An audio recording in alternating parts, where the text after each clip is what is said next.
So good morning, everyone. Welcome to the new talk on diabetes. Today we are going to unravel all the myths about diabetes, particularly, people talking about reversal of diabetes and, they can control X, Y, Z connected to diabetes.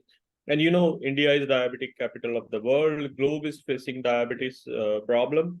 So today we are going to focus exclusively on this very important aspect, diabetes. So let's talk about it. Over to you, Sushant. How do you want to lead it today? Yeah. I'm sure Good audience. Good morning, everyone. Good morning, sir. So, we'll start. Before I get into some scientific things, before I want to introduce a concept to everyone, and so that people should be able to grasp that. I will try to be as layman as possible, layman language, right? So essentially, first fact is we have to remember that pre-diabetes stage or diabetes is the last stage of metabolic syndrome, is the last stage of metabolic disease, right? So we start developing this 15 years or 20 years back, right? And how it happens is so again, we all know that 70% of immune cells is around our gut lining, right? And a gut microbiome has a role to play in onset and progression of type 2 diabetes, right? Right. So the interaction between the nutrition, the food we eat, right, in terms of various molecules, chemicals are there in the food, and the gut microbiome creates a situation where it creates an imbalance in the gut, what we call as gut dysbiosis, and it first leads to spike in the fasting insulin level, right? Then it spikes the fasting glucose, and then finally HbA1c. So mostly when we track HbA1c levels or we have diets based on HbA1c level, it is never equal to reversal of diabetes. Or if we are tracking CGM, glucose levels or glucometers, right? It is again never equal to reversal of diabetes. So all these companies doing, diabetes reversal program is bullshit, crap, fraud, right? So I'll tell you why I'm sorry using these terms, because this is what I've been hearing every second day. Every second day we're seeing ads on Facebook, LinkedIn, that claiming, diabetes reversal program at lesser cost than, what they spend on their test. There are a lot of these claims. So let us go back and understand. So essentially diabetes or any chronic disease is an outcome of low grade chronic inflammation, systemic inflammation, right? And how it happens is it's an immune system activation, right? The inflammation is nothing but the overactive immune response, right? And how it happens is, again, as we mentioned, 70% immune cells are on gut lining. Since we are born, our microbiome trains our immune system to differentiate between friend and foe, right? So, whenever there is molecules, so essentially it's both, right? It's infectious microbes or infectious bacteria or infectious fungus and viruses, like happened in COVID, or it can be molecules which are non-infectious, probably molecules which are released by our microbiome when they are interacting with the molecules in the food we eat. So this tells an immune system that something is bad going on, and immune system does the biochemical responses. So for everyone, unlike humans, right, immune cells or our cells does not have eyes and ears. They sense biochemical signals, right? So it's about they sense proteins, three-dimensional structure of the protein, the receptors, and protein interactions. Yeah. So these biochemical responses can be immune response, can be blood clotting response, can be inflammatory response, right? Right. So immune cells gets into act and does that. But the question arises, how does they respond, right?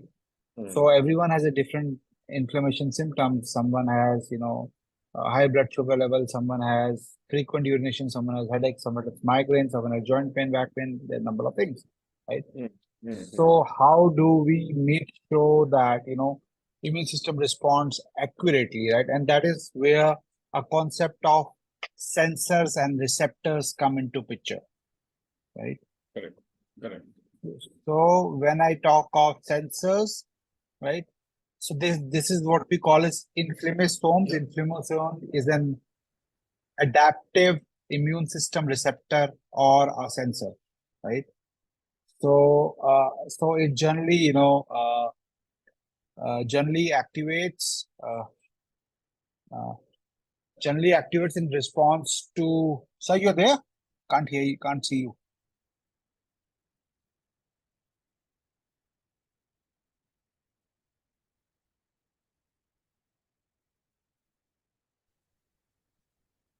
Yeah, there was some disconnection. Yeah. Yeah. Can you hear me now? Yeah, I can hear you. Yeah. Okay. So I was talking about inflammation. Inflammation is that, innate adapt immune system receptor, right? So it actually plays a key role in telling how the immune system has to react. So, right, it activates.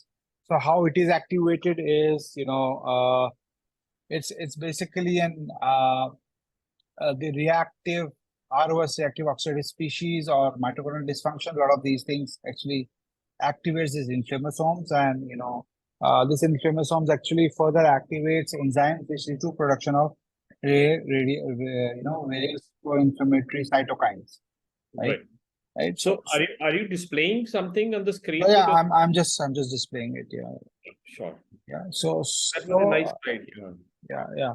So if you see, this is how, so again, inflammatory, the inflammasomes tells immune system sends via sending an inflammatory marker, there is a threat signal, right? And immune system start doing. So what kind of attack immune system has to do, immune cell has to do, is actually communicated by the inflammatory marker released by the inflammasomes through release of certain enzymes, right?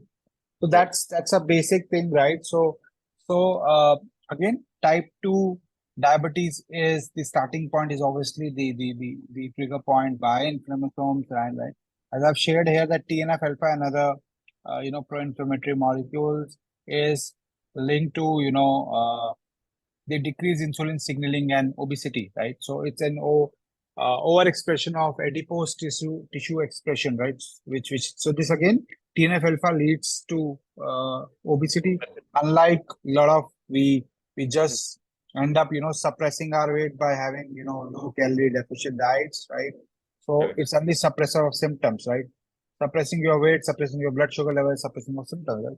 Similarly, now let's talk about type 2 diabetes. So again, the certain cytokines like IL-1 beta and IL-18, right? It is actually linked to reduced insulin secretion, reduced insulin signaling, dysregulation insulin pathways, signaling pathways, which actually is also linked to a lot of other diseases like arthritis and autoimmune disorders, right? So these IL-1 beta and IL-18 is one of the pro-inflammatory molecules which triggers type 2 diabetes. Okay. Right. And again, so there's specific inflammasome which is NLRP3, right? Which is of non-infectious origin. So it means that it responds to the molecule released by your microbiome, right? And this inflammasome which secretes these cytokines, right? Which is again an indication of the pro-inflammatory molecules, right? This is what we call as pre-symptomatic pro-inflammatory molecules.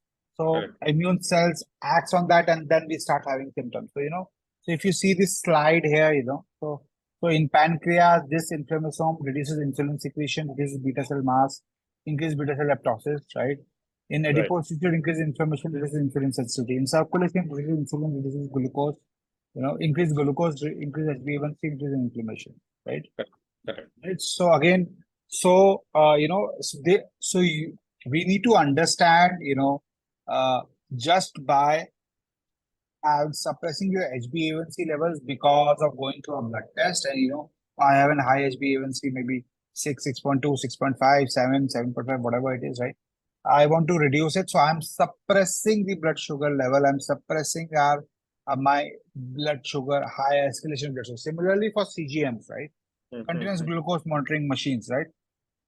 Here are 3 issues in case of CGM, right? So CGM is nothing but tracking your blood glucose level. So first thing, if your blood glucose levels are high, right, it means you have a low insulin sensitivity, because if you have a regulated insulin response, right, your body releases, your pancreas releases insulin at the right quantity so that it doesn't spike your blood sugar level. It regulates the entire metabolic homeostasis inside the body, right? So first thing is, when you are tracking your blood sugar spike through CGM, you're suppressing it. You're Correct. not suppressing the insulin level, right? So it Right. is never equal to reversal of diabetes, right? You are suppressing blood sugar levels. You may drop certain metformin, certain medicines, but it doesn't mean you have reversed diabetes, right? That's a wrong motion. First thing. Second thing, when you are suppressing blood sugar level as coming in CGM through high protein diets or through some yo-yo diets, some generic interventions, right? You are not stopping the blood sugar level. You are actually slowing down the blood sugar level spike. Right? When now you are doing that, so it means that you are actually putting a lot of pressure on your beta cells, right? So essentially, you are actually making beta cell overwork, and again, that would increase the chance of insulin resistance if you don't have one, right? Third fact, right? So when I am your glucometer or CGM nothing but glucometer, right? So essentially what your CGM would track the blood sugar spike in response to one particular food, not meal. So you doesn't say I will eat rice first, then I will have rajma, then I will have eggs, then I will have almonds, then I will have some vegetable, some pumpkin. It doesn't work like that, right? So essentially these are the three basic flaws in CGM, right? So if you are buying CGM machines to track your blood sugar level, it is not going to help. It's all waste of money and time and effort, right? You're not going to reverse diabetes. That's a wrong claim, right? So going to the first point, right? The first step is insulin spike. So we have to stop the fasting insulin from spiking. We have to regulate our insulin response, right? By understanding what foods we should eat and in what combination of food, what quantity of foods, right? It's a very complex thing. It is not easy that you let us give me a protein diet and suppress your blood sugar level. So for instance, potato may spike blood sugar level in me, may not spike in you, right? But potato, when you combine with some other foods, for instance, almonds, right? It may spike because people don't understand that almonds can also spike your blood sugar level. It isn't, almonds actually is high in oxalate. So if you have low oxalate metabolism, probably, and your LPS is really, really medium, right? So it can lead to spike in blood sugar level. So there are multiple interaction happening. A food may not spike, but a food in combination with other foods may spike your insulin levels, right? So essentially the focus has to be on regulating your insulin response, understanding the biological mechanism which spikes your fasting insulin, right? That is what is required. So this is where what we do, right? So essentially our focus is, so we don't, so one more point here, right? So in terms of CGM, when you are, avoiding a food because it is high in fructose or glucose, right? So you are not seeing that food has many other molecular ingredients like vitamins, minerals, and a lot of these beneficial things and antioxidants, which you are dividing your body off. So you are creating a lot of nutrition deficiencies as well, right? And then you will go to take supplements, and supplements may backfire because it is already preloaded with a lot of, chemicals and metals and a lot of these things, right? So essentially, these are basic gaps in the system, in the entire mechanism of, CGM machines, what we look at, right? Right.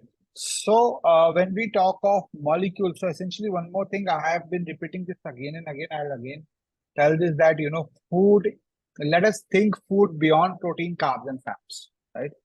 Obviously, it has to be considered because it's a macronutrients, but you have to also consider, 25,000 plus molecules in various foods, right? So when you are eating certain meals, there are maybe, upwards of, 500,000, 2,000, 3,000 molecules hitting your microbiome. Then, they're doing more than 10, 15,000 functions, right? So then that is determining whether a food is going to spike your insulin or not, right? So you see there's a huge data sets being deployed, right?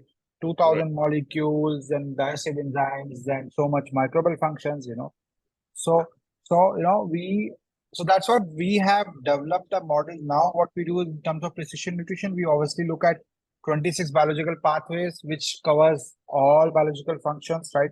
Right from Right. metabolic to your digestive, to your autoimmunity, to impacting your skin, your mental health, brain health, your hormonal health, everything, right? So Right. now we have built an which we are going to come with any sign-ups post from 1st September onwards, will be having this inbuilt, right? Hmm. So we Yeah. have built an postprandial, what we say is postprandial is after you consume your glucose and other stuff, right?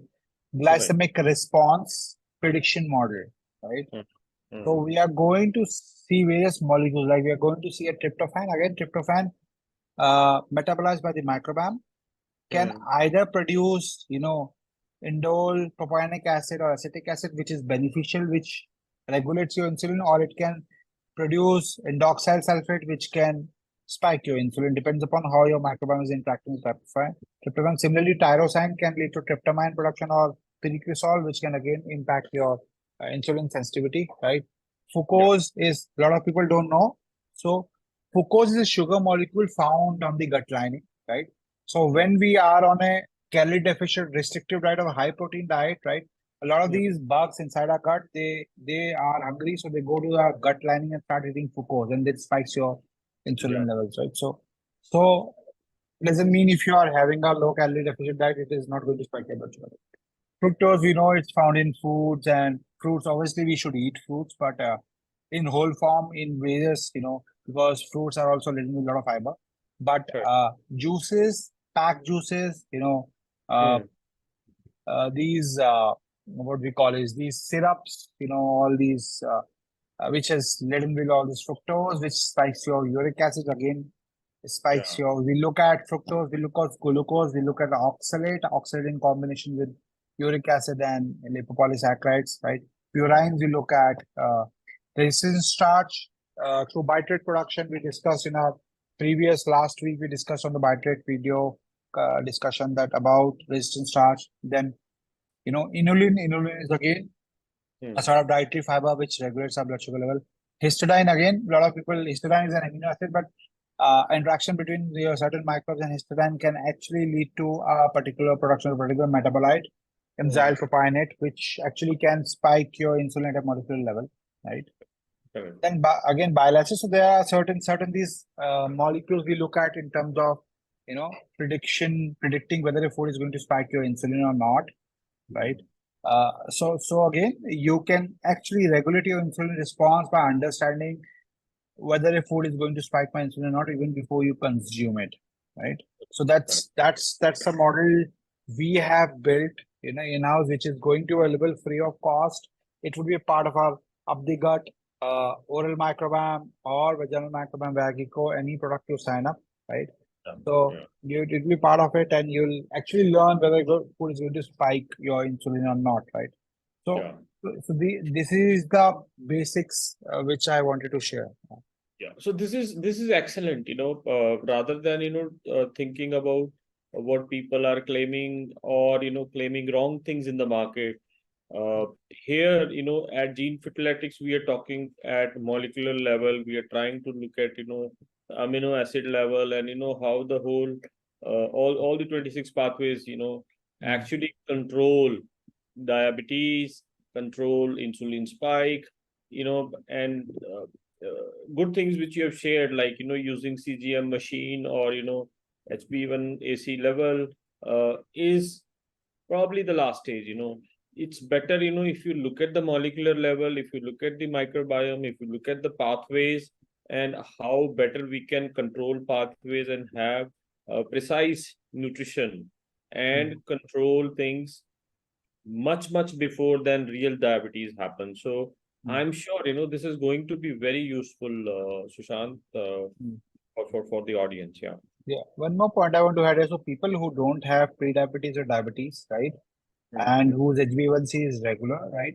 So it doesn't Right. mean they won't have, because uh, there is no investigation available in the market right now which can regulate or understand your insulin spike at a molecular level. level. Correct. So we Correct. are going to give you a molecular risk which has not been reflected in your CGMs or Yes. in your HbA1c tests, right? Yes. So True. you can actually regulate your insulin spike, so you will never have diabetes, Mm. right? So it's So I this wish is more and more families, more and more youngsters, should listen to this, and they can plan things way better than reacting later on. So that would be my advice. I wish it goes to most of the guys who can act upon it well in time. yeah. So I'll just add one more thing here. So another thing, you have to see a mathematics around it. Hmm. So our body has around maybe more than 2,000 enzymes, right? Correct. We Correct. have 40 trillion microbes. We have 40 trillion microbes coding for 2 to 20 million genes, right? Hmm. Hmm. Then 25,000 plus food molecule, food substrates, right? So Right. you see the kind of data mining happening or biological machinery going on, churning a lot of data inside our body, right? Correct. Correct. So, so if anyone is telling you, oh, I'm going to see your CGM and give you some diets, or Hmm. going to look at HbA1c and give you some diets, no individual can tell you what you should eat, what you should not, what you should avoid, what you should minimize, what you should moderate, right? Yeah. Because there is a huge data points going on, right? Correct. Just by looking at HbA1c, no one can tell you. And these all diets work in isolation. And that's why in Correct. our model, when we come out your nutrition tableau, right, which is very unique for your microbiome, right? Right. We don't have any human involvement. We Hmm. don't have any nutritionist, any biotechnologist, any doctor, any coach here, right? It Right. is all data driven. It is all machine learning models we have built in house, right? Right. Which actually churns a lot of data and arrived at various pathways and your recommendations. And that's Correct. why it is really precise for every individual, Every individual. True. right? Very true. Very true. So I think this is going to be very useful, and uh, we will keep talking about it, so that more and more people can avail services from Gene Fertiletics. And even if they do not avail, at least they understand the science which we are talking about. And in some way, it can really help them, to have a better and healthy life and get rid of chronic diseases, Yeah. plan their life that way. So, Yeah. So from another angle, I would just want to, before we close, I wanted to say that, you know, yeah. um, I've seen that I was speaking to a couple of prospective customers and couple of days back, and seen there are a lot of microbiome companies now coming up in India, right? And it's a good thing, right? We're seeing a lot of growth in and in a belief in microbiome, right? Right. But the fact is, the focus has to be on the function of the microbiome, not on the existence or the diversity. So most of the companies in India, I'm talking of India right now, so most of the companies in India focus on the existence and the alpha beta diversity of the microbiome, which doesn't tell anything, right? So which only tells potential to develop a disease. It doesn't tell whether that microbe is actually doing bad thing or good thing, right? So that's why the focus has to be on the function, and that's what we do. We focus on the functions and the how the interaction between food and the microbiome changes the microbial genes expression, and it turns changes the human genes expression, right?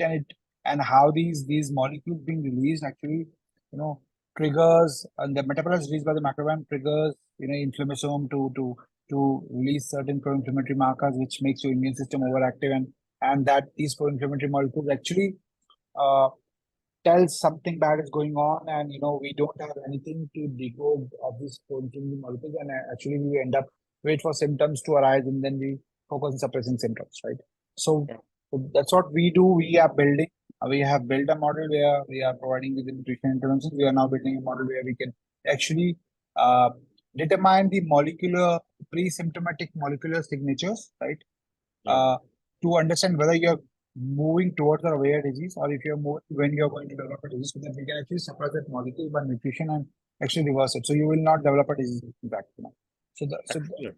That's the whole thing behind it, right? So Excellent. I'm sure, we will keep talking about this and people will keep benefiting, and hundreds of people, I think, have been already given service by Gene Fertiletics, and look forward to such more sessions. Yeah, and just to end up, wishing everyone a happy Independence Day for tomorrow, right? And we are opening up our oral microbiome pre-orders now from tomorrow onwards, right? Wonderful. So anyone who's interested either in oral or combining oral with gut, please go to our website and you can actually pre-book your kits, right? And I'll be sharing details tomorrow on my social media, on our social media accounts with all these details tomorrow.